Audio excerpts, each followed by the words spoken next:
박근혜 대통령이 신년 기자간담회를 통해 창조경제 실현을 위해 본격 시동을 걸겠다고 밝혔는데요.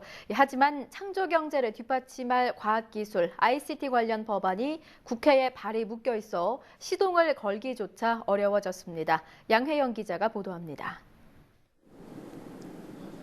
반도체를 기판에 붙이는 접합 소재 생산 업체입니다. 수입에 의존하던 소재를 국산화한 것을 넘어 접착 성능을 높이는 기술도 자체 개발했습니다. 한국전자통신연구원에서 기반 기술을 개발한 문종태 사장은 지난 2012년 휴직을 하고 창업에 뛰어들었습니다. 올해로 창업 3년 차. 1년 반이면 끝날 줄 알았던 제품화는 아직 80% 단계에 머물러 있습니다. 문제는 이제 연구원 휴직 기간이 거의 다 차 다시 복귀를 해야 한다는 겁니다.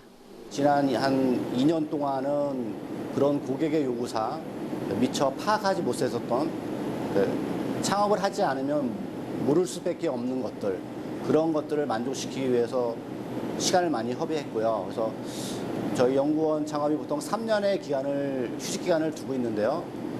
이제 기술이 워낙 고도화되고 난이도가 높아지니까 그 3년 안에 가시적인 결과를 회사의 가시적인 결과를 내기가 결국 긴 시간은 아니다, 이런 많이 판단이 들었고요.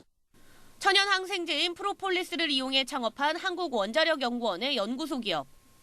다른 제품에 비해 높은 흡수율을 가지고 있어 세계적인 경쟁력도 갖췄습니다. 지속적인 기술 개발을 위해 투자 규모를 늘리고 싶지만 연구소 기업 등록 취소 유예 기간이 너무 짧은 것이 문제입니다. 정상적으로 기업이 손익분기점에 되려고 하면 한 10년 정도의 기간이 필요한 것 같습니다. 그래서 특히 연구소 기업으로서 자격이 이제 안 됐을 때 유예 기간을 3년으로 하면은 정말 하다가 많은 그런 꼴이 되죠. 그래서 한 5년 정도를 하게 되면 기업이 정상적으로 영업을 활동을 할 수 있고 또 성장 손익분기점도 5년 정도 되면은 맞출 수가 있다고 생각이 됩니다. 창조경제 실현을 위해 협력 융합 연구를 시작해야 할 연구기관도 고민이 많습니다. 연구의 통합 관련 법안이 국회에 묶여 있어 기존 업무를 진행하기도 단일화 단계를 준비하기도 애매한 상황입니다. 여기에 국제과학 비즈니스 벨트를 효율적으로 개발 관리할 전담 조직이 없어 혼선이 생기고 있습니다.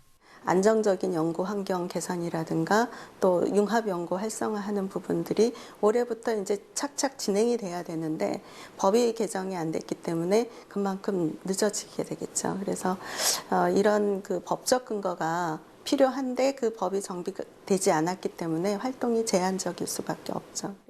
현재 국회에 발이 묶인 과학기술 ICT 관련 법은 모두 174건.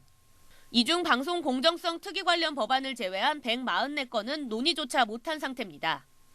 2월 임시국회가 열리기 전까지 과학기술계에는 혼란과 부작용이 속출할 수밖에 없는 상황입니다.